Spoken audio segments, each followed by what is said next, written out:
Hello again, everybody, and welcome to another episode of Fun and Games Podcast. I'm Geoff Moonen. And I'm Matt, a.k.a. Stormageddon. And you're listening to episode 184. And this episode, we put before you a choice. Don't worry about it too much. It has consequences. Every choice has consequences after all. They may not be immediate. They may only show up at the very end. But it's important to have a choice. Because today we are talking about choice and consequence in gaming. And to help us out with that, from Twenty-Sided Tavern, we are joined by Alex Stompoly, who is the current Dungeon Master in the show. I'm actually the Tavern Keeper. I wish I had the title of Dungeon Master. I'm just the rules lawyer, so I get to sit and litigate your choices, but I don't necessarily facilitate the moment they appear. Absolutely. Well, the last time I saw the show, you were easily as present, and that's important in keeping the rules straightforward. So thank you for being here today. Oh, thank you both for having me. Excited to be here. Obviously, this is stemmed from your incredible work with Dungeons & Dragons 20-Sided Tavern. Can you tell briefly for the audience a little bit about what the show is so they have an idea of kind of what you do, how it works, that kind of thing, for those who may be unfamiliar? Yeah, absolutely. Our show, Dungeons & Dragons, the 20-Sided Tavern, is essentially, it's a self-contained one-shot. As the audience come in and you are immediately introduced to heroes that are on a quest throughout Waterdeep to save it from impending destruction. And if you've ever played D&D, that sentence is very familiar to all of you. Begins in a tavern and everything. Yeah, it starts immediately in a tavern. Someone you don't know tells you you're absolutely essential to their life and their existence and gives you no further information. That happens to me frequently just at bars here in New York. I was just going to say, that is the bar experience on a weekend in New York City. Oh, yeah, 100%. Waterdeep and Hell's Kitchen, very similar. But the main impetus is that we want the audience to be adventurers as well. Our players make certain choices, but then a lot of other choices are left open to the audience through the use of their phone and a software we utilize called Gamiotics to have input and kind of drive the narrative. So every adventure, though we are doing the same one shot every night, it is consistently different. There's really over 300,000 variations of this show. And it's put in the hands of the audience from the jump. Even from character selection, it's up to them who's going to be on this quest and if we're going to be successful or not. It's a fantastic execution of what happens in a lot of video games where you have character select from a limited number, but still, all you need are 3 choices to have a multitude. And when you have 3 choices across 3 different slots, that immediately exponentially opens up all of those possibilities, but also dialogue choices that happen, sort of the cosmetic aesthetic ideas versus the deeply rooted storyline ones. And it's so funny to see in all manner of games, live, tabletop, video games, where sometimes the most important choices seem the most arbitrary, or those are the ones that certainly are given the greatest value. Something I always enjoyed in seeing, Dungeons & Dragons 20-Sided Tavern is the choice of, here's this character. This character will show up every time this show happens. What do we call them? And everybody getting immediately behind whatever ridiculous name, and you get far more invested because of it. Oh, 100%. And then it's that very beautiful domino effect of then if you found a game within that moment, is that going to be a reoccurring theme through every NPC you run into? Or how did that name affect how our DM, how our dungeon masters portray them in a way that will never be recreated again? It's really beautiful to watch, actually. It's fascinating. Yeah, there was a fun moment when I saw it where the bartender was named Steve by the first audience member, and we kind of all just went, really? Yep. Steve? The delight in the mundane.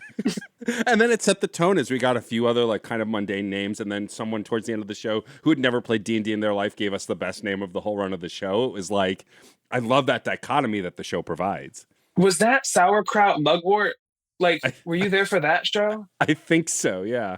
Oh, out of left field. That's a good name. Oh, it was great. It was the final NPC we met, and they said it with their whole chest, and the audience just felt so satisfied in getting a truly fantastical name given. It was beautiful. Oh my God. No, and that's one that you know what? Sometimes you hear a fantasy name and you go, oh, that's a wizard. That's a ranger. That's the Tavern Keeper. Sauerkraut mugwort is everywhere. Should be. It's every man. Yeah.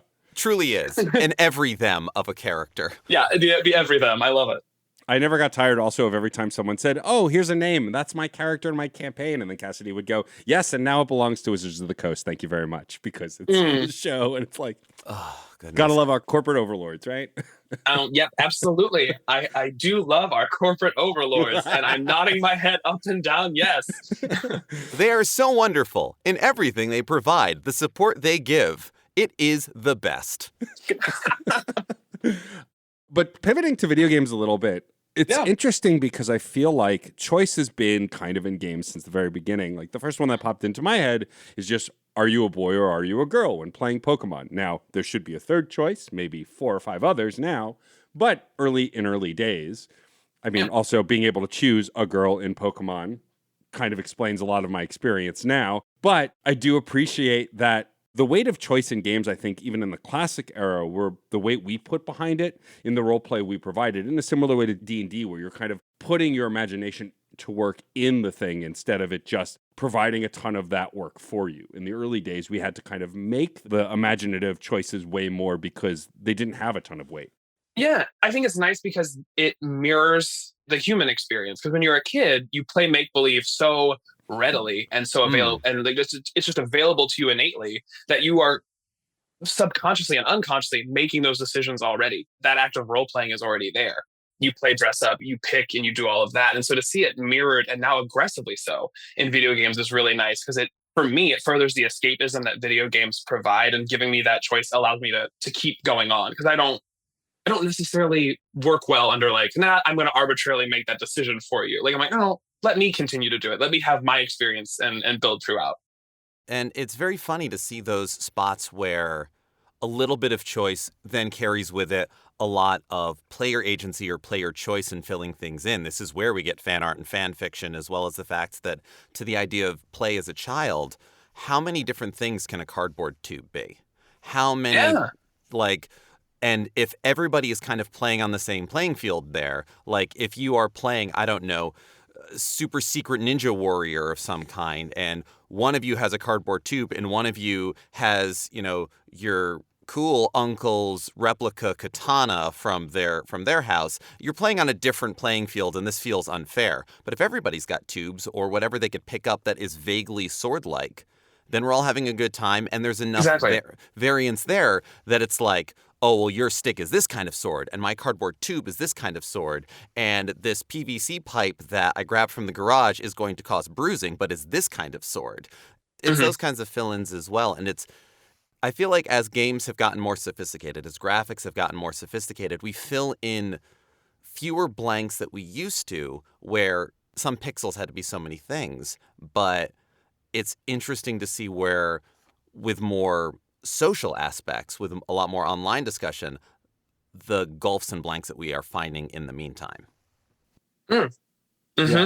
Yeah. So we were talking before the show started about the most recent BioWare release, the Veilguard. And while the game isn't perfect and definitely does quite a few things wrong, I think its character creator is probably one of the best in that series, because for the first time, I think, in the history of at least that franchise, gender, voice, build, and presentation, pronouns, all separate, all mix and match, and you can really make whatever you want. And like, not even getting to the choices of like who lives and who dies, just the choice to be you in a game, or create a character that's not you, that you want to live through. The variety is just so humongous now in a great way. Representation is definitely not perfect, but it's better than it's been for sure. It never will be perfect. That's the point. But it is very impressive now to get to that point and really be able to fully experience that self-expression in a way that used to be not arbitrary, but like, we were talking about Pokemon back and forth, like, all right, playing out like when you can like Mario Kart or, Mario Tennis, like I'm a Princess Peach girly, always was. That was always speaking something to me. I was like, I don't know. Mario and I are a bit too close. I'm a boy in real life. Let's expand this a little bit. And now in character creation, really being able to dive through, because I spent infinitely longer so far on the character creation of Veilguard than I have actively playing the game, because I loaded up and I was like, okay, well, I'm here. But I've had a really great time doing that part. I was like, this is great. I love what I've made. Beautiful. And now I'll see this creation to the end. And why would I pass up the opportunity to create a femme-presenting, non-binary character voiced by Erika Ishii? Like, why would I not choose that? I mean, why wouldn't you? Come on. I can have hair again. That's huge. I love that. Fantasy in all the fantasy, ways. baby. That's so fun. Every fantasy character I have, luscious hair. I cannot play bald. I do it every day. Meanwhile, I run into the thing where I love building in so many different directions, but if my character can be ginger, they will be ginger. Oh, I get it. Yeah, there's those certain things where you're like, I can get away from this, or I have fought so hard for this in one weird way or another. It's that dichotomy of real life versus fantasy and where you're running off on things. It's so funny, too, that, Alex, when you mentioned that character creation, you've spent more time on that. And, I mean, hard saying just about any game that you can customize your character. But something that I was thinking about before we started recording, and one of the reasons I wanted to have this conversation with the three of us, if you have choice in video games, where that becomes, I don't know, a very video gamey thing to me is we are often encouraged to make the optimal choice. What is going to give us the biggest material benefit? I've given 3 dialogue choices. Will one of them get me an item, a stat boost, improve a relationship with somebody? Is that the relationship I want to improve? Get the maximum, whatever else? Well, I need to make sure I'm making all the right moves, all the correct choices. If this choice doesn't matter, wow, I don't know, whatever's funny, I guess. But we are so driven to make the mechanically optimal choice. Whereas just playing board games, D&D with your friends, playing Dungeons and Dragons through an onstage medium with a bunch of friends and strangers in an off-Broadway theater, there is still that drive, that impetus to, I don't want to lose. But the conditions of winning changes because, if you've successfully named a character Sauerkraut Mugwort, one might consider that a win condition. Whatever else happens, that's out there now. Either it becomes you have to move forward, so optimal goes out the window, or what is optimal, the definition changes. For me, it's so interesting because as we start getting these really beautiful, more expansive, open world, like choice-based games, and I hear exactly what you're saying because you can read into it. They do give you options, but when you play them enough and you're in the environment enough, you can game the game a little bit. You can read a sentence and you can go, I feel the intent in this. Yeah. What is Paragon? What is Renegade? You don't even have to color it. I know. Yeah, you don't have to. I can feel it. And that's one of the things that I enjoy. And I also, we're talking about it like in the Dragon Age games, because they give you the emblem. So it even gives you the visual associate for what this line is going to do. And I wish they would take that out.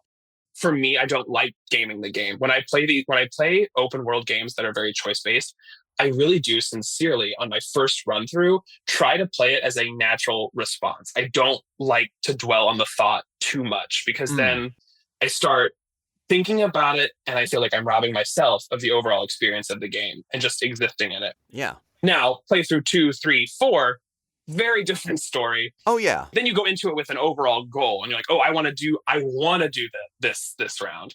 Yeah. That's the evil run. That's the horny run. It is the evil one. It is your horny one. It's the one. Then you went back on IGN and you read like what were the other things that could have happened. Yeah. But that first one, I really do just try to make it an honest response. Yeah. From myself, and then just see what that gets me. Yeah, I mean, that's the whole impetus of my other podcast, Reignite. We started as a Mass Effect podcast, and the idea was, what if we created Commander Shepherds as ourselves, looked like us to the best of the ability, and then made choices as we would in those situations?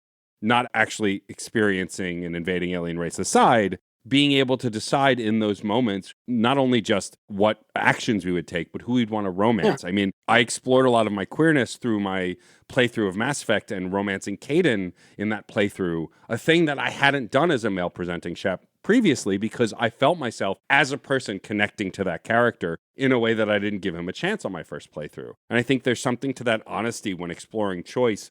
I think it's the difference between creating your own character and playing an existing character. I think of The Witcher 3, Wild Hunt, and Geralt, a character that you can sort of bend to the way that you would want to play him. You can play him as an asshole, you can play him as more sympathetic, but the range of it is smaller because ultimately he's still Geralt. You can choose who you fall for, you can choose the kind of choices you make, but he's still a Witcher, he's still going to kill monsters. Yeah, it's not a 4-lane highway, it's a 2-lane highway. You can you've got room to maneuver, but you don't have that. Yeah.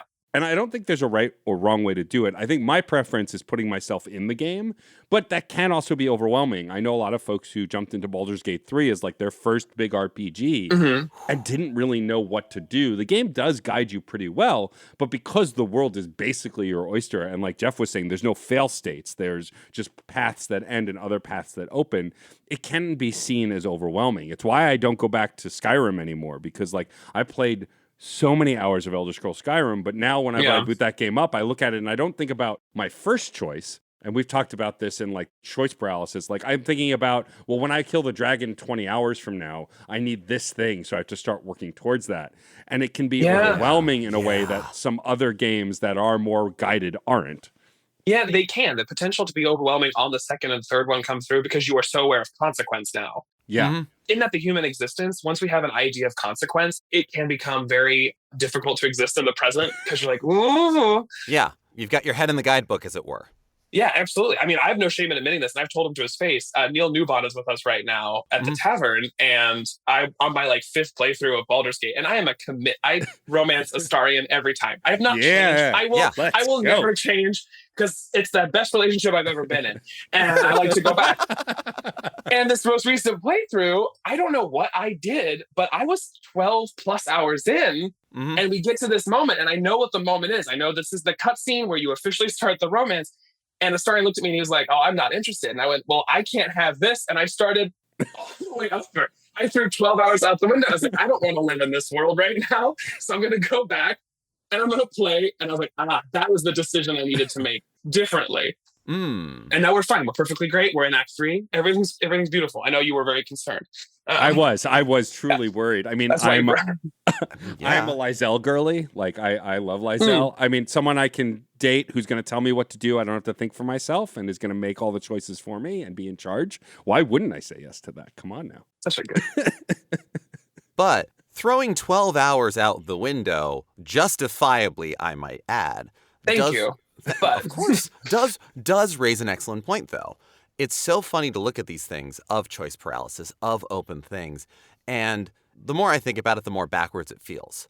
The more choices that you tend to think of in a video game, in an open world game, an adventure game, an RPG, whatever, the more play hours there typically are in a single playthrough. Baldur's Gate 3 is infested, rife, suffused with choices. Multifaceted, fractal, all the way down. Everything's a choice. I have been playing online with friends just about every Monday night that we can get together and do it. Since the game came out, we're still playing that same playthrough. Also because we got to Act 3 and decided to just fuck around a lot. But that's one single playthrough. If I wanted to do a different kind of run, if I want to do a different romance, if I want to try a different thing, no matter what, even if I'm like, I'm going to be quick, I'm going to be efficient, this is going to be great, it's going to match, it is going to take me tens of hours. Whereas there are indie titles that are kind of touching on this a little here and there that I unfortunately don't have off the top of my head. I think it'd be so fun for larger studios to explore the notion of like, yes, we have built this deep well. A playthrough takes an hour. But you're going to get 100 hours of playtime out of this because you're going to keep trying different things.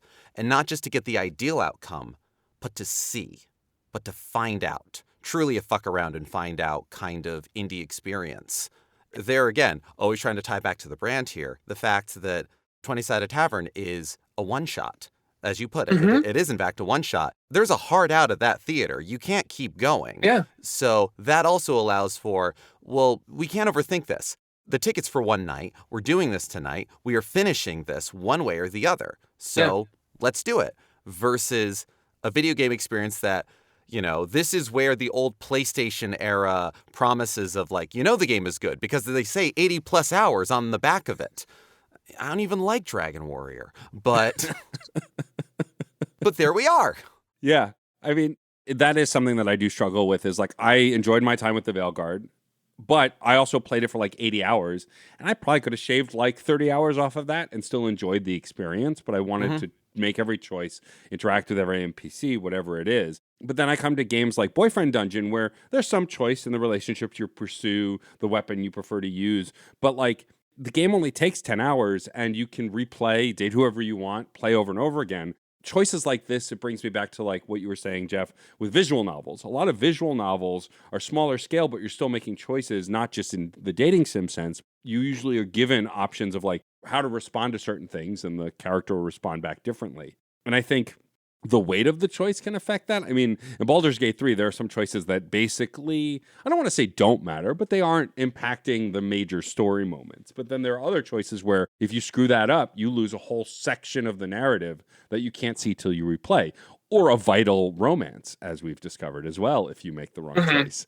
I struggle to decide which I like better. I think what drives me crazy sometimes is when I'm in a game that offers a ton of choice and those choices don't seem to matter. Choices that you make a decision, but then the narrative still only goes one path.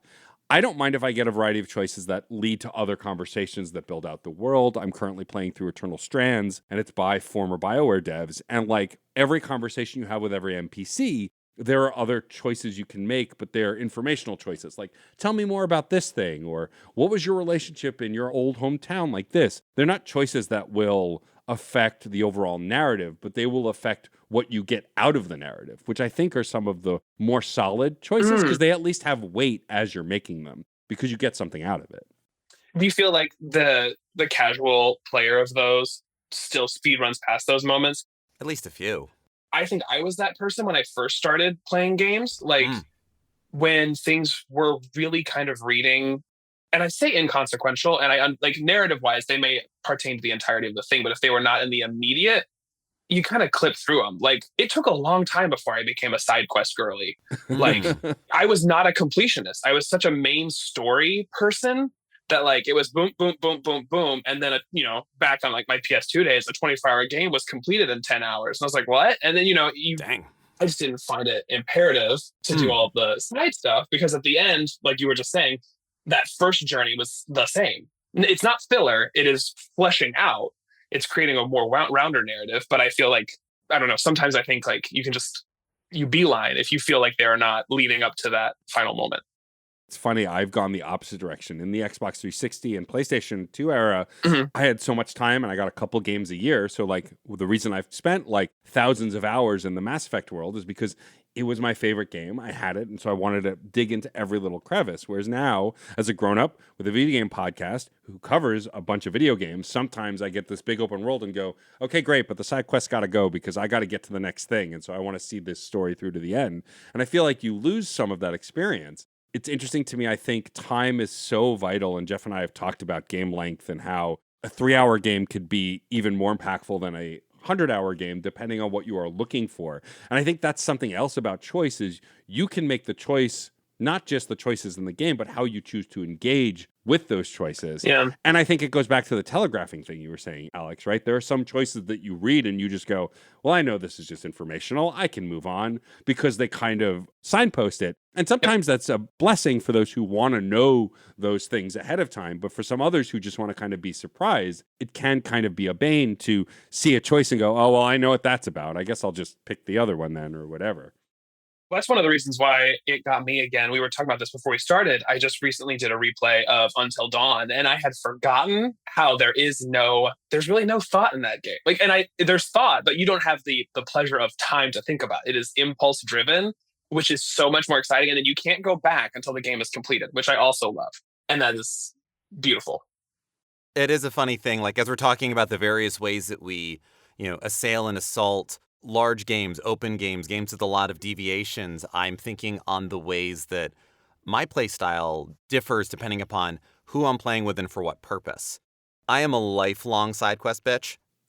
I'll poke my head everywhere. Like, if I'm in a space, I'm like, can I turn the camera? Can I talk to this thing? What happens if I talk to this character like 5 or 10 times? As soon as I find out about some weird trigger in one game, you bet I'm going to try it everywhere else. Like finding out in Resident Evil 2 that you get a fourth film if you search Wesker's desk 50 times was, I would argue, damaging, but important in my development as a gamer. And I don't check everything 50 times, but there's a certain amount of like, all right, are they repeating themselves? I'll give it like 3 or 4 more. Okay, off we go. This makes for a much longer playtime, but I would sooner do that.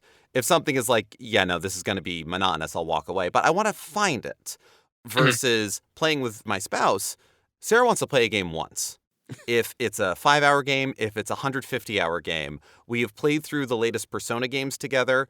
We are doing a 100% social links. We're doing all of that because once we finish the game, she's not touching it again. So she will hold the controller and I am mission control on a guidebook. Dialogue choices come up and it's like, which one do we say? Hold on, let me cross-reference between 3 different ones. This game came out a week ago. Let me make sure I've got this right. I think it's no, hold on. No, it's the third one. Do the third one, kind of like levels of we're cutting wires to defuse a bomb, levels of tension sometimes in choices that have no time limit. But the thing is, to Matt's point about when you then have to, if we have to write a review about it, if we're talking about it, it then becomes, like you said, Alex, impulse driven. You play the main thing, and I can't go around and talk to everybody 15 times if there's a crowd scene. I got shit to do. I have bills to pay. But when something shines, when something catches me, when something else, that is the thing I follow. And frankly, it's a happy medium, but it feels like the healthiest one. Yeah, and I hold space for both because there are games that I have done one, and then I will go back and do that version again. I'm also I tiptoe back and forth. It's my comfort play where when I'm in between. Red Dead 2 is one of those ones. I've played it. I've blasted through that game. I had such a great time with aggressive Barbies, My Little Pony Dream Adventure with guns. It's a great game. Yeah. And now going back to it, I am crawling through every inch of that world. I want that entirety of the map. I want everything that they can throw at me.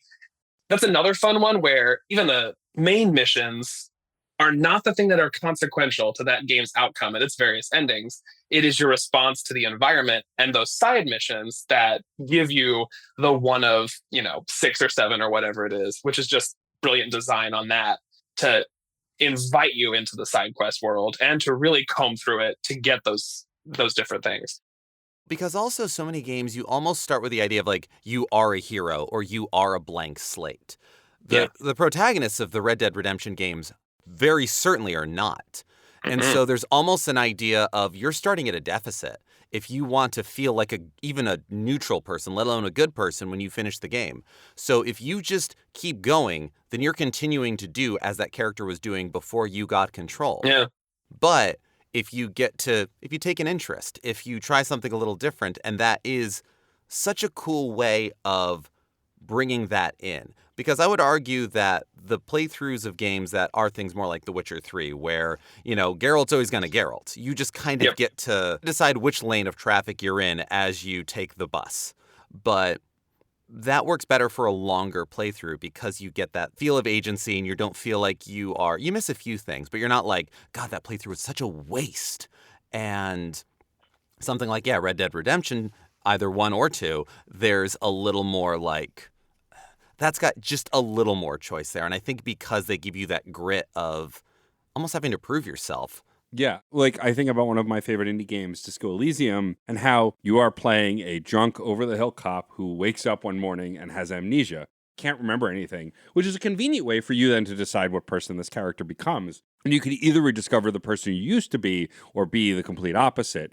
But what's interesting about making choices in that is then you're filling the body of this character that did exist, but now doesn't have any of that previous knowledge. And the dice rolls and the choices and the dialogue allow you to craft it. And I think there's this nice happy medium when you get a character that you get to inhabit, but the choices still feel like yours as well as the characters. I think of the Life is Strange games a lot, especially True Colors, which I loved, where you're playing as Alex Chen. She has her own set of parameters of how she grew up, her past. But when you're playing the moments in the game, you really get to steer the kind of person she is. Is she more emotional and brash? Is she cruel? Is she kind? Is she loving? You even get to pursue, she's canonically bisexual, but you get to pursue a guy or a girl, and you can Still you bisexual. Get to, right. You get to really choose the lane she is in. And when I play as this character, I'm not thinking, oh, I am making choices for Alex.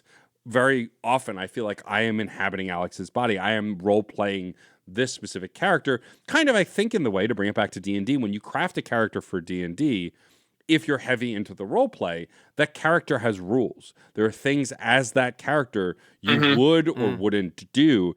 It's why RPGs for the longest time, you had a protagonist, you played as that protagonist, you saved the world, whatever you did, fought God, because you always fight God. And like, it's one of those things that like I never felt in those moments when controlling Cloud, for example, in Final Fantasy VII, that I was making decisions that I made for Cloud. I was Cloud. I was this character. And I think that the best games that make you make those choices, that gap closes. And you do feel like I did feel in moments in Witcher 3 that I was Geralt. I was this character. And I think it's an interesting thing. Whereas when you create a character from scratch, that character, if you choose it to be, is you, and there is less of a distance. And certain games handle that better than others.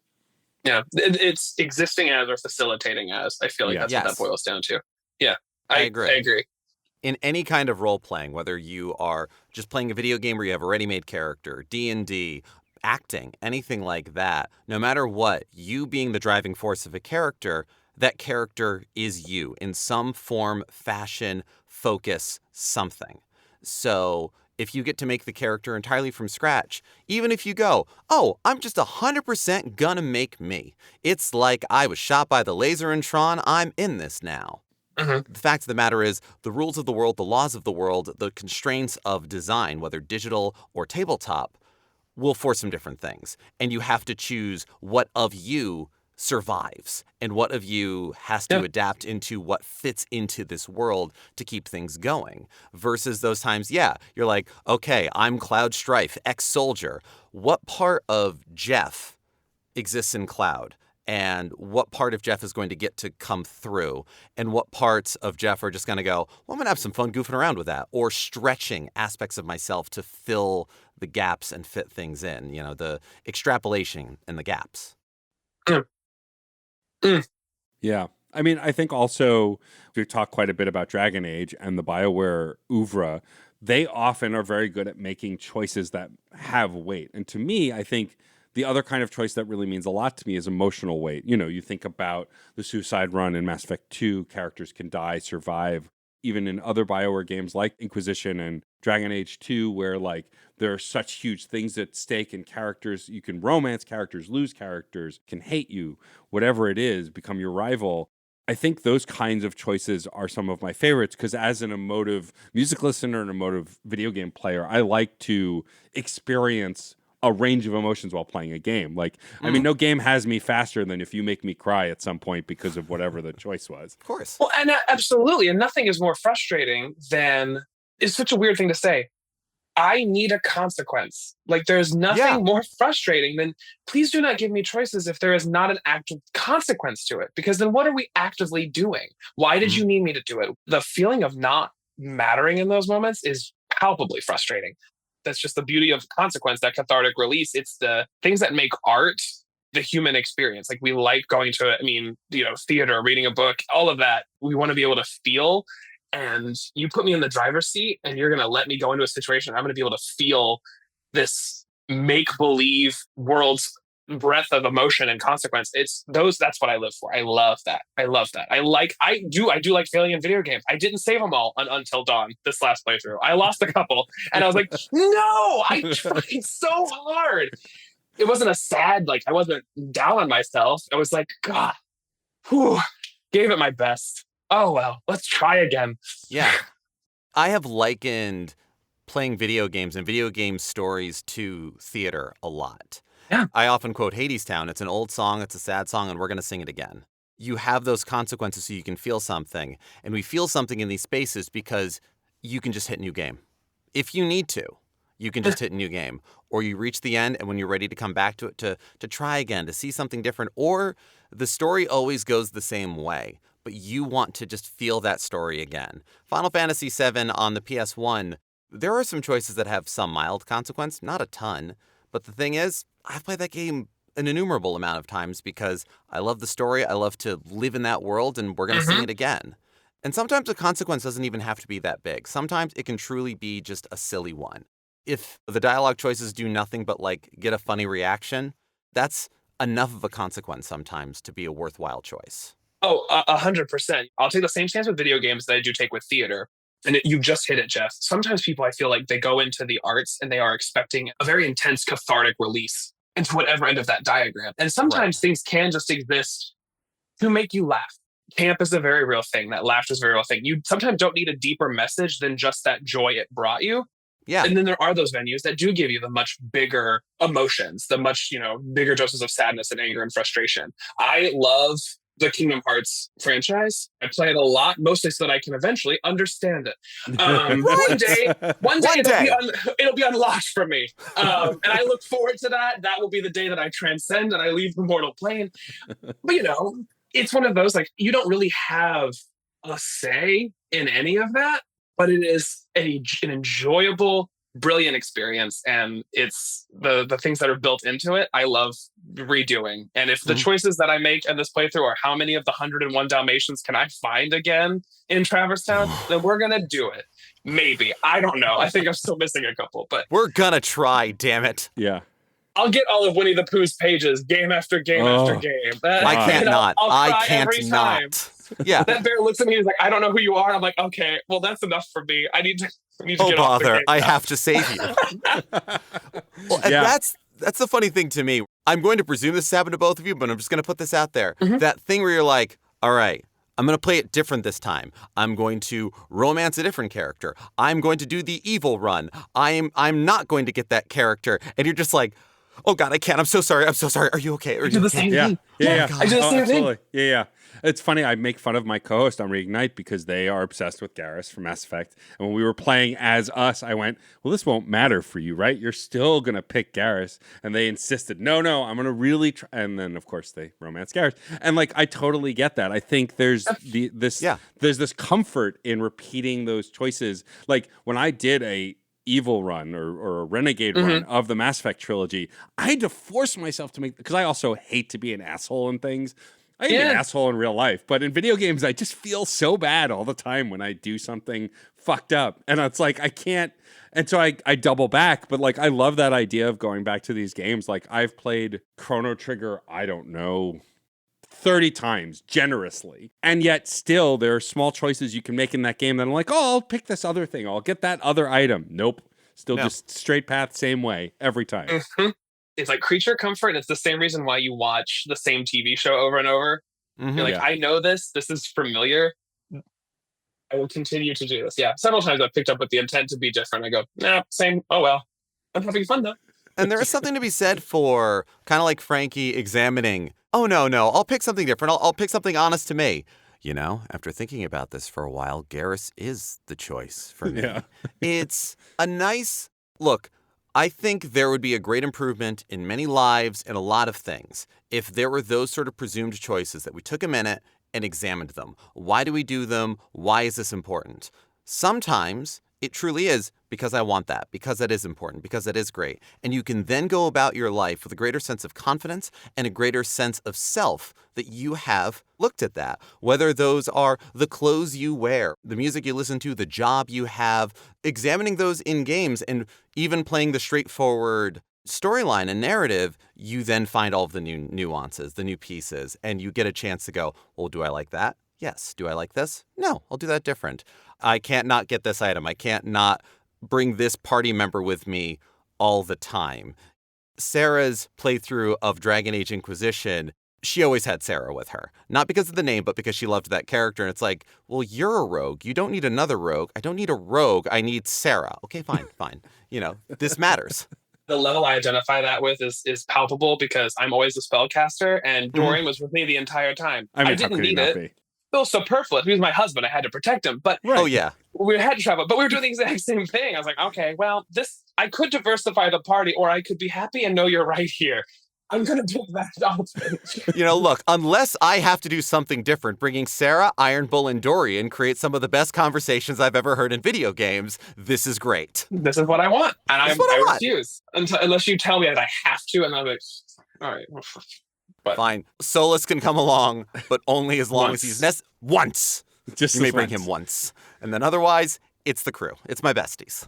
Yeah, I mean, we all have types, right? It's like whenever there is a tall, buff himbo in a video game and everyone looks at me and I'm like, I know, okay, fine. Or like in The Veilguard, I romanced Lace Harding, a short, curvy redheaded, femme-presenting character, which is basically the exact description of my spouse. And I was like, oh, I can't believe I've ever messed this character. And everyone around me is glaring at me like, really? What is wrong with you? I find those choices, I'm using air quotes, important too, because they are subconscious choices that we're making. And I think sometimes barreling through subconscious choices to get to the heavier choices that matter, that you can't decide. My favorite moment in any video game, and it happens in Veilguard at one point, you have to choose to save one of the two cities from getting destroyed by a dragon. Mm-hmm. When that choice came up pretty earlier on, earlier than I expected, I looked at it and went, wait, I'm sorry, what? I have to do what? And then immediately I went, well, I don't know which one to pick. I can't just choose between these cities. People are going to die. It's a video game, and like obviously it's not that serious, but I take a choice like that very heavy because I want to do the right thing, more air quotes, whatever that means. And the beauty of some of these games is there is no right choice. It's the choice you make and you stick with, and then it has ramifications later down the line. I love those choices in games because a good game will then also constantly remind you of this choice you made and the people you let down or the people you saved, all of those things. And I think the longevity, the tail of a choice in a video game is also really important. It's that world building we were talking about, right? If a choice has ramifications, like you said, Alex, earlier, you hate choices without ramifications because you make it, it's gone, and then you don't think about it again. The choices that really matter are the ones that linger, and you're constantly going back like, oh yeah, I did do that. And I did screw this person over, whatever it is. And then having to live in it is also like it's huge. So in our show, for instance, at the Tavern, we used to have this construct, and we've recently revamped it, where you had 3 rerolls when you started the campaign. Each cohort had a reroll. The thought is great, right? Because, sometimes one cohort, character, maybe the trickster didn't do something correct, and you're like, okay, we're gonna undo that. Well, you do it 3 times. Are we really living in the circumstances then of actions having consequences? If we give you the ability to undo it immediately, why did any of it matter? Yeah. And so we revamped it, and you have one. We only have one as the entirety of the adventuring group now. So the weight of when you use that is much more palpable, and they hold on. You find them holding on to it, or maybe never cashing it in because they're waiting to finally feel that one thing that went a little too wrong. And they're like, oh, is that it? No, I don't think that's it. And then they keep going, and they realize, oh, maybe that was a great moment, but it's past. You can't go back and do it. Sorry, I started getting really excited about something. I think I either hopefully I made a point in that moment. Yes, you did. That is a point. Like, how many of y'all finish your long playthrough with 99 mega elixirs because, what if I really need it? Yeah. Did I really ever need to heal? I don't know. I took every book. What if I had to read all of them? I'm such a hoarder. I'm a hoarder in video games. That's another problem. That's for someone else to unpack. That's fair. And I think too, I used to be a much bigger hoarder, and I've become much more, maybe through certain kinds of group play and things like that, much more of but what does it do? Can that also be set on fire? In the group that I play Baldur's Gate 3 with, before Baldur's Gate 3 came out, we were doing this weekly playthrough, and we started with Divinity Original Sin 2, which, Steam Studio. I very quickly discovered great joy in setting things on fire. It's a choice. I wouldn't start fights, but if we were already in the middle of something, like anything that was a potion, a poison, an oil, and like it's in a glass bottle, we can throw it, or it's a weird arrow. It just got I didn't even have to ask. I would just check my inventory periodically, and my friends had put it in my inventory. So it was just kind of I've got this extra action. Alchemist fire. Let's go. And so Baldur's Gate 3 continues that. I do still hoard healing potions a little. And I think it's also because I'm not the only one sitting there. We can all take an infinite amount of time if there isn't a time limit. Like, it's a turn-based thing. Okay, what choice do I make? What do I use? What's the most optimal thing? I think of playing Final Fantasy Tactics and running through every potential action, because before you get one last check before you confirm it that tells you how much base damage this will do and the possibility of success. So I'm going to run through every single one of these, and the single battle will take 3 hours. Here it's no, my friends are waiting. We've only got 3 hours tonight to play. Screw it. Poison arrow, go. And I've had a lot more fun. Thank you for that. Everyone roll back, rewind 15 seconds, and hear how much more fun it is just to impulse and go. Please don't make me sit around a table for 4 hours and it's just one round of combat. I can't do it anymore. I think sometimes we all need to be a little bit of Leroy Jenkins mentality. Just do it. Just Not everyone at the table has to be that person, but be that person for yourself. And if you have at least one button pusher in the party, things are going to move along and everyone else will have to adapt. My spouse, she makes the same character in every game. She makes a rogue. If they can be an orphan, if they can be a sky pirate, any amount of these things she will make and do. Some kind of elf/half-elf, yada, yada, yada. Because she doesn't like sitting through the character creator. She knows what she wants to do. She wants to sneak around. She wants to swashbuckle. She wants to hide in darkness and jump out and stab people. Oh, you can pick locks. Cool. I'm here to stab. And so having her in a D&D game can be joyous. Because it's not everything where she's going to go, I open the box, I do the dumb thing. But there's certain times in combat or in a diplomatic situation where things are taking too long. And she is an organizer and a stage manager by just soul. That is who she is. It's why she's the associate producer of this podcast, to keep us on task. But in a D&D game, in a tabletop game, she will find the first rope to cut and cut it. What happens? Roll the dice. Yeah, and I think that's, again, when you get those really heady moments, whether people maybe want to take the ownership of it or not, it's attempting to game the game. When you come to those stall moments, and again, I said it, it's facilitating your character or existing as your character. If you are truly existing as that character and you are role playing as them, it's a little bit more stream of conscious. Like it is just that character's thought process. That character is not taking the time to then sit back and go, oh goodness, what are the otherworldly things going on? They are looking at the same way we do it in our show. They're looking at option A, option B. 7 seconds of thought. We're picking one and let's go. Yeah, this isn't Death Note. Yeah, I will never go back to. I'll never go back to combat, I think, in a D&D party ever again. Versus how we do it here, because we facilitate off of like failures and successes. I maybe could take a couple of rounds of that. I don't need to know hit points exactly. If we hit them 3 times, they hit us once. Great, success for the players. Or if you inverse it, okay, the bad guys win that round. Let's just keep on keeping on. And I think something like that, it's for your average, I suppose, like you don't have any particular people in the slot. I think that is a great way. Like 1 round, maybe 2 rounds of combat. How'd we do? Yeah. Versus, well, because there again, you scuffle for 10 seconds. Are they running off? Did you kill people? You don't have to necessarily finish everybody off. But then you have those players where it's, I am going to, on the fly, come up with something crazy. Or it might be the most mundane thing, but you have that one player who's playing the champion fighter, the most basic character that 5th edition gives you, but describes how they attack and how they react beautifully, brilliantly every time. Yeah, sure, I'll give you as many rounds as it takes, buddy. Oh, yes. This suits the game that you have. And this is another difficulty of digital versus analog gaming, where digital games, where video games have to design for the every person. And there is great joy in the fact that either through difficulty settings or through a lot more dynamic programming that goes on these days, which is a wonderful thing in the evolution of game design, of technology, etc., it can become do you do just 1 round of combat and it's pass-fail? Or are you here to really get in the nuts and bolts? Some games design exclusively for one or the other. Some are crazy and allow for both. But in a tabletop setting and a live setting where all of the mechanisms are people and some charts and some dice, some just RNG generation, that we can adapt for that. It's the adaptation of choice that I think is such a strange thing. And again, one of those, we'll never answer the question, which is why it's fun to talk about it. Oh, agreed. Yeah.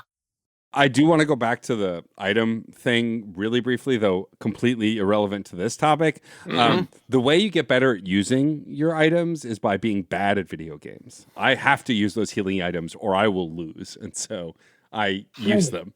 Skill issue. I tell you, I hardly spend money. That's the one thing I laugh at. I don't spend the gold. I collectively spend most of the game gathering. I am more fiscally responsible in a fake world than I am in my own. Last night, unabashedly, I was like, "Do I take the subway home or do I get a car? I'll take the car." But if it had been a video game, I'd have taken the cheaper mode of transportation. I would have walked. Well, there's not often mithril armor in real life, and I think that is a failure of real life. Fair. That's true. Yeah. That's Why true. am I not getting those ads, Instagram? Come on. I tell you, the amount of video games that I get to the very end of a game and I will have the hardest time fighting a boss or the final big baddie, whatever it is, because I have refused to buy a weapon that is absolutely needed for this because I am hoarding the gold. And I'm like, what do you mean my dagger that does 1 to 8 points of damage that's gotten me all the way to this point isn't going to work now? I have to spend this money? Absolutely not. Oh, what? My chef's knife isn't good enough for the Dark Overlord of Draconia? Jeez. Well, as a queer man, as a gay man, I find that I don't ever block or dodge in video games. It's just attack. I think that this is the common thread.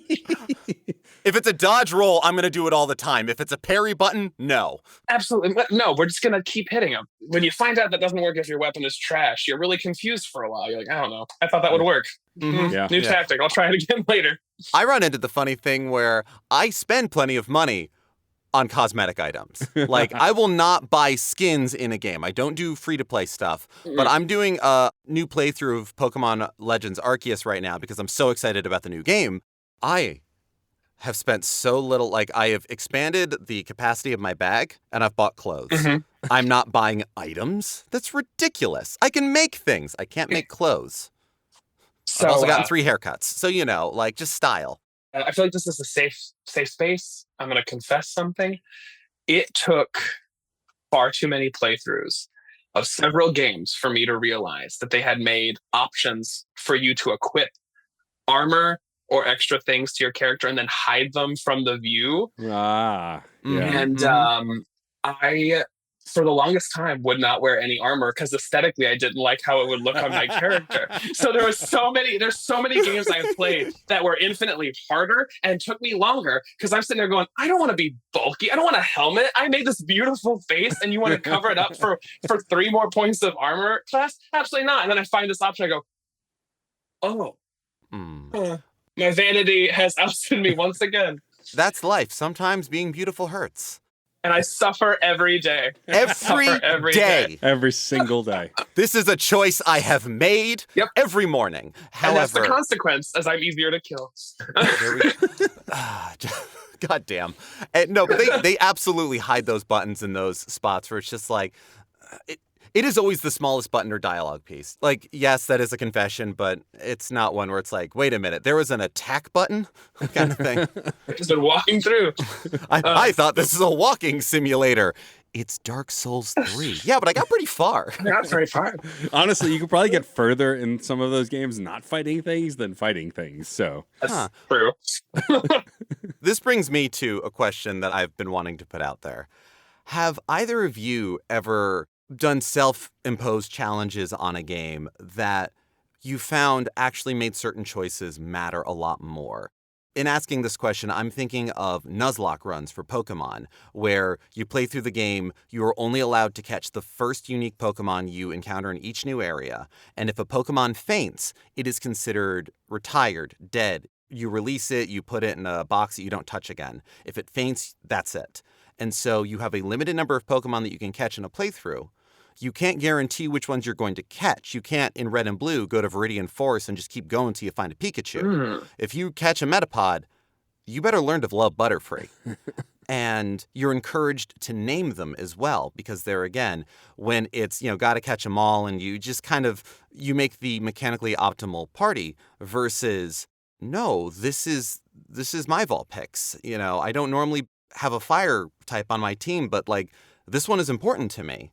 Kind of thing. Have you ever done anything like that in a Pokemon game or other games where it's that kind of I'm only going to go this way? It's not quite the evil run, the horny run, the renegade run, but one that is, I'm going to focus on a different aspect here. And what do I find in this playthrough?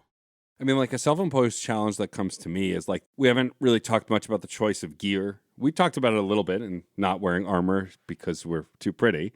Naked runs are so fun. They are. But as long as they last, they're great.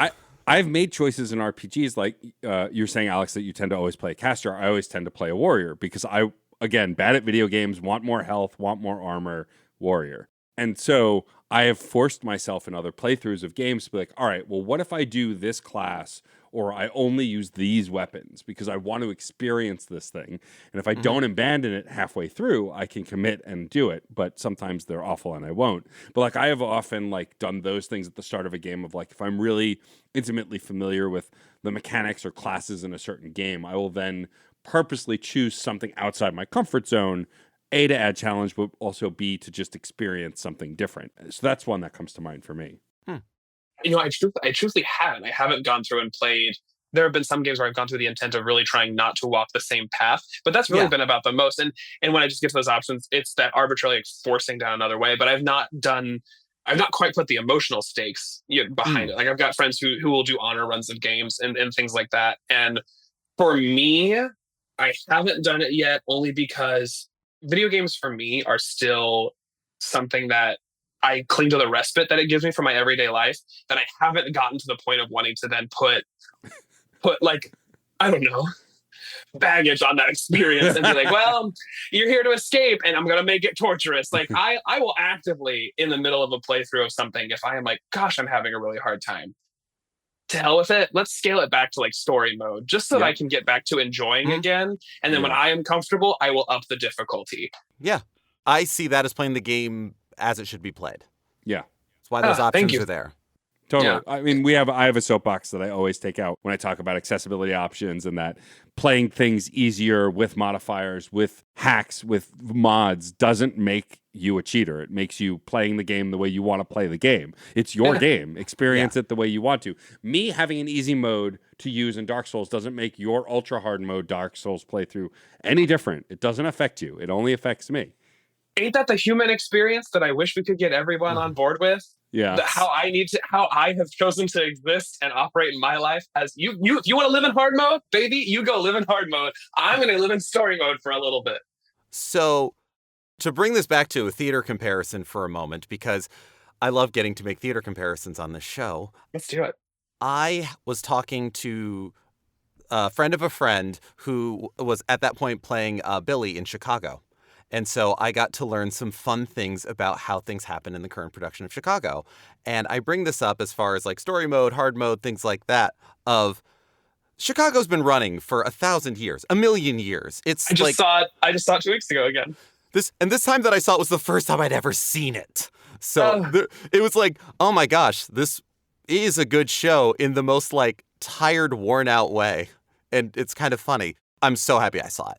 But I was told that, it's a show that has so much stunt casting that happens that there are two main tracks for Roxy. There is the dancer track, and there is, I don't remember what the funny name for it was, but it's basically the celebrity track, where somebody who actually can do great choreography, like all of this stuff, like, cool, Fosse her up, let's go, versus Pam Anderson's playing the role. And she could be the character, cool. Here are her steps. But if you go and you see Chicago, the first time, the 1,000th time, whatever it is, and I'm sure other actors, other roles in Chicago have something similar, but also at that point, they had gone through several Roxys pretty quickly. This is in the midst of lockdown times. Yeah. Is it less of a Chicago or is it not Chicago if you're seeing somebody who's doing easier dance steps versus harder? Is it more Chicago if you are? I don't know. I don't know if I want to get into that argument with somebody. People will say that, but I think no matter what, it's, your hard mode is a different performance than your easy mode. It's just another run through. Yeah.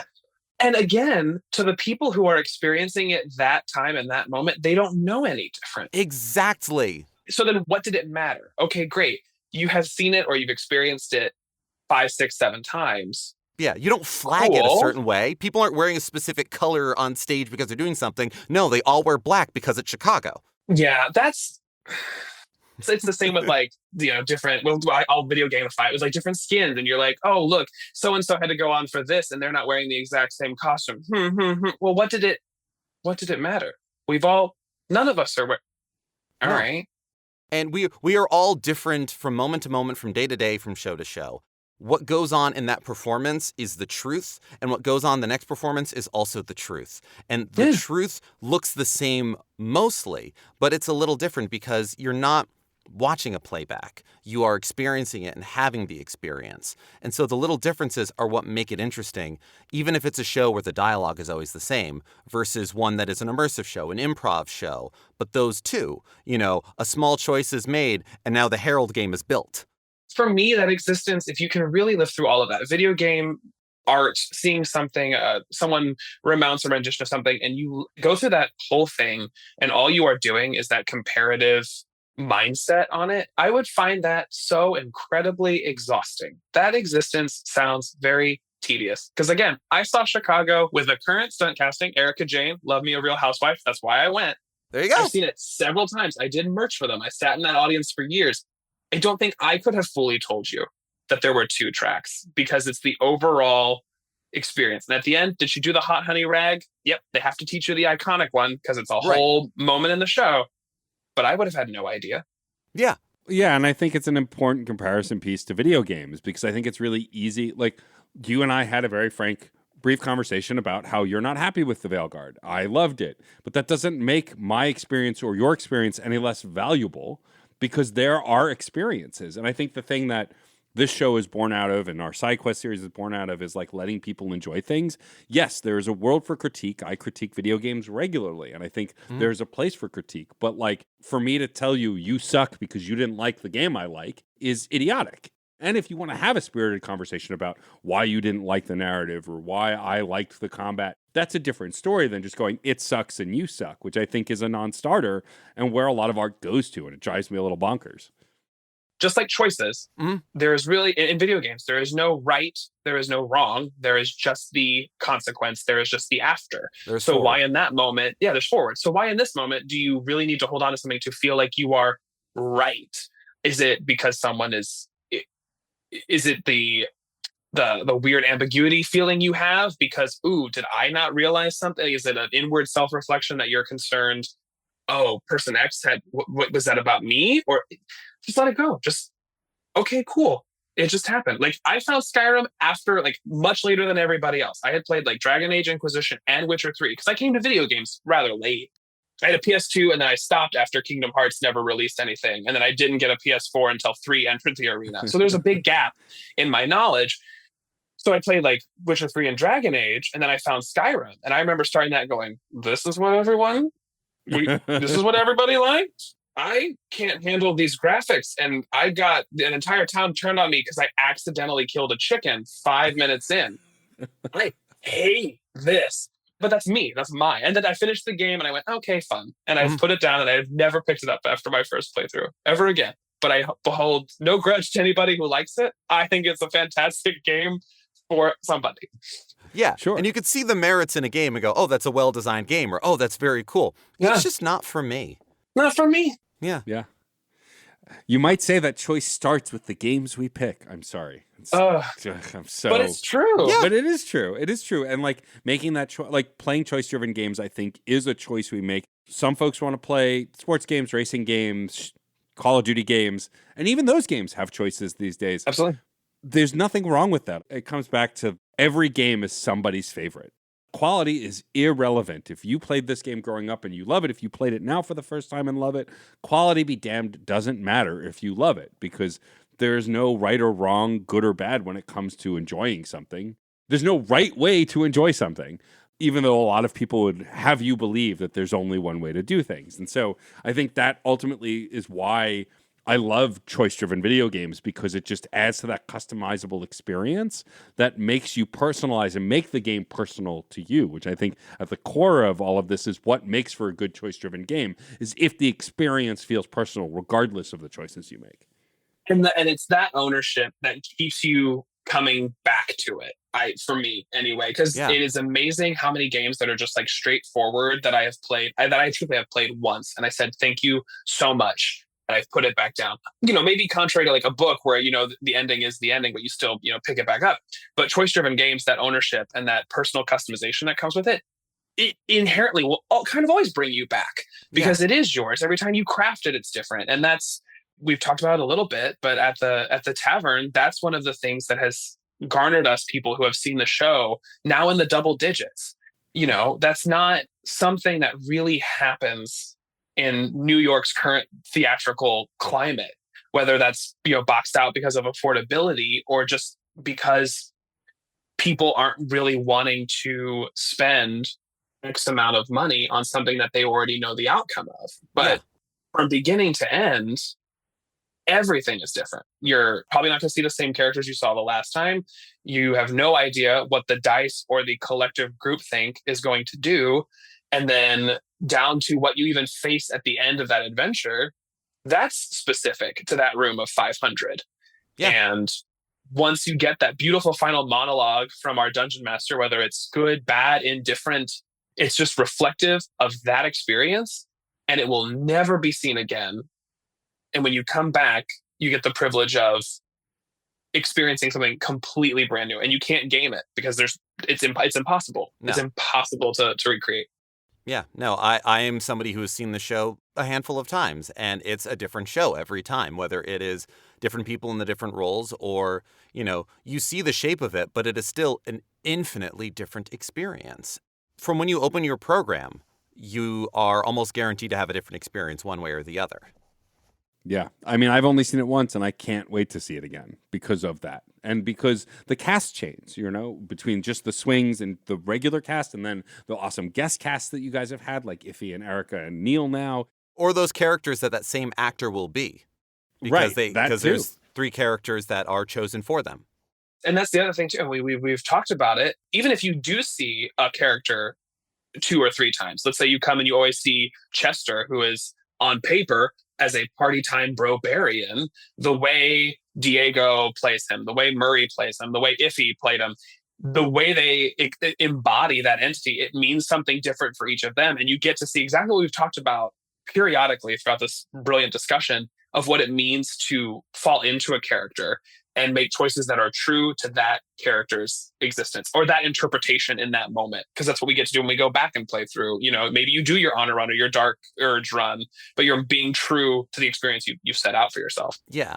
Your fighter, your mage, and your trickster each have their character chosen by the audience. And then from there, what does that combination create? What are the early choices, the early ideas that are then built upon? Kind of the, did you kill or not kill that shopkeeper will have consequences. How do these 3 characters relate to each other? Will absolutely have consequences throughout the course of the show. And that's just simply people being like, well, that vague description of that silhouette sounds awesome. Yeah. I'm going to go for the pint-sized supervillain or whatever it is.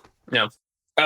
And I do love that choice brings themes and consequences as well. Like in the show, I saw RJ deciding to make Legs a Roger Rabbit analog in voice and style, which completely changed the show from how I'm sure it's so fucking funny. And I think even at one point, Cassidy goes, "Really? That's the voice you're going to go with?" Like, so never done that before. It was it was a delight for me. Right. That is, I've talked about with the cast all the time. Like we'll sit there and we'll have discussions about it. I am so privileged because I am just really an analog for the audience for a lot of the show. Mm-hmm. Yeah. Because I'm active. I'm there.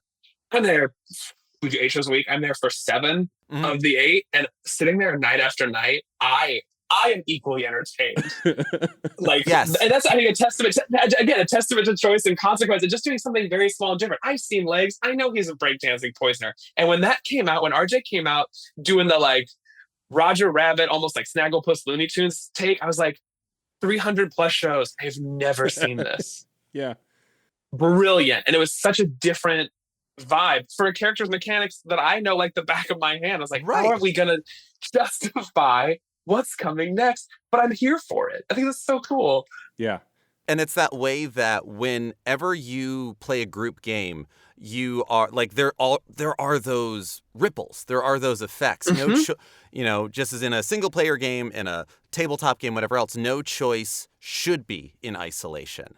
Right. And so suddenly deciding, I'm going to do a different voice for this character, let alone presentation and tactic for them, is going to have consequences on what everybody expects or what everybody's going to bring to it. And suddenly everyone's wheels are turning. Like that was that little bit of momentum to get the churn happening. And suddenly it's a new engine. Yeah. And all you needed is that one time. Yeah. It's truly a masterful show. And I'm excited as a nerd for people who have not experienced choice like that and broad scale, just adventure like that, to get to experience it now. Also, this conversation has been incredible. I feel like we could probably go another 2 hours, but I wouldn't put our listeners through that. And I'm sure we all got stuff to do today. But Alex, thank you so much for joining us. This was a delight. Oh, thank you both. This was absolutely fantastic. Anytime. This was You heard it here, folks. wonderful. Anytime. Anytime. I think, like, have we done a Kingdom Hearts episode? I feel like we need to do a Kingdom Hearts I don't episode. think we've done a franchise episode yet, but we will be seated. The amount of like different platforms that I had to get and buy.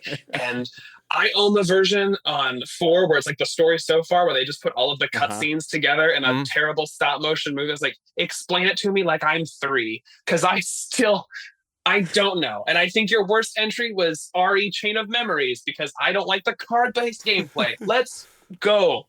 we can definitely do that. I mean, eventually the 4th one will come out and then we'll have a reason to do it, but who the hell knows when that'll happen. Maybe we just record we record like a 4-hour episode, we release it in an anarchaic order in 14 installments, really give everybody the experience. Right. Kingdom Hearts feel. Deserves. And not in order, like we aired like Absolutely the not. last hour first. It'll be fine. We're all gonna have a randomly- great time.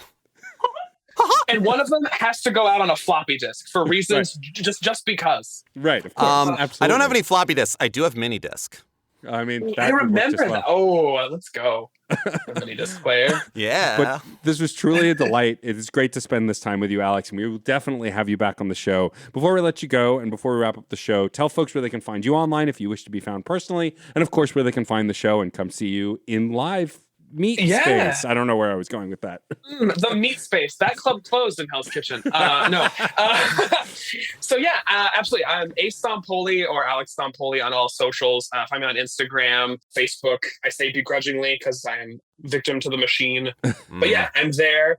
If you want my hot political takes, you can find me on Twitter. They're not hot. I just enjoy people and existing happily. And you can come check us out. Dungeons and Dragons, the 20-Sided Tavern, is at Stage 42 in NYC, where tickets are currently on sale through the end of April, with more information coming down the pipeline. But we'd love to have you. We got some fun guests joining us here in the spring. We're back in the studio rehearsing, so I'm excited to see what's coming next. Fantastic. Amazing. Well, Alex, this has been a true pleasure. Please stick around while we wrap up the show, and we will absolutely, if not for Kingdom Hearts, for sure find another path to bring you on, another choice that we can make to make you bring It on. will have a consequence. I can promise you that.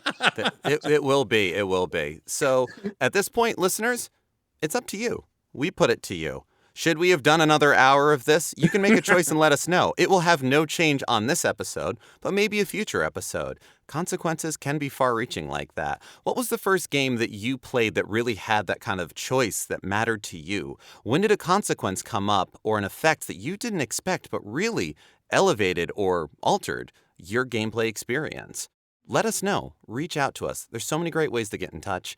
We are Fun and Games Pod across all social media upon which we are active. As of this episode, that is Blue Sky, Instagram, and Tumblr. You can email us at funandgamespod@gmail.com. Let us know what you thought of this episode, what you thought of previous episodes, who you'd like us to talk with, and what you'd like us to talk about in future episodes. Some folks have actually been reaching out about previous episodes recently, and I will be getting back to you. I so appreciate it. Thank you so much.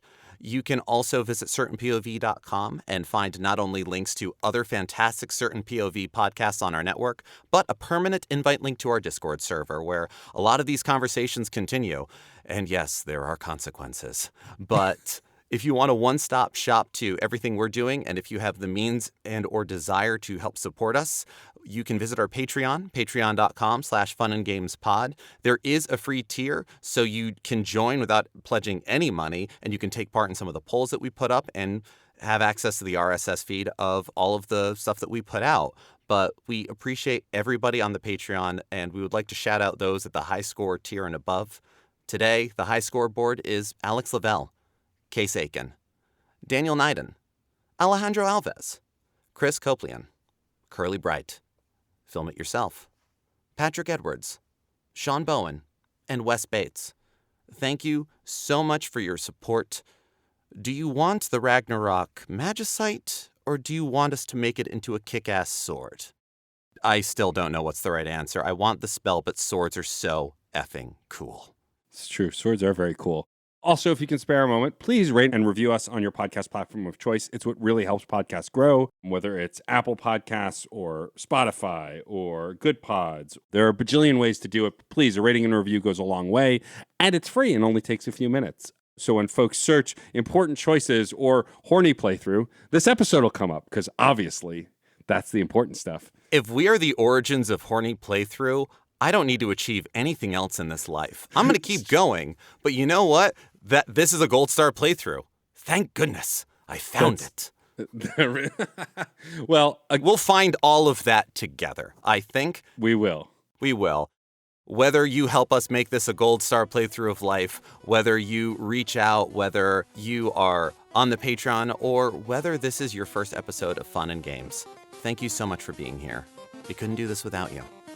This is a conversation. Thank you for being a part of it. I'm Geoff Moonen, And I am Matt A.K. Stormageddon. and happy gaming. Hey, Nerf herders. You sure you want to go with that? Hey, everyone. There we go. More inviting. Have you ever had a movie that you really wanted to love, but something holds you back? Or one that you did love in spite of a flaw? Well, I'm Case Aiken, And I'm Sam Alisea. and on Another Pass, we sit down with cool guests to look at movies that we find fascinating, But flawed. and we try to imagine what could have been done when they were made to give them that little push. We're not experts. We just believe in criticism. Constructive criticism. Sure. So come take another pass at some movies with us. And every now and then we can celebrate movies that did it on their own too. You can find us at certainpov.com or wherever you get your podcasts. Pass it on. CPOV. CertainPOV.com.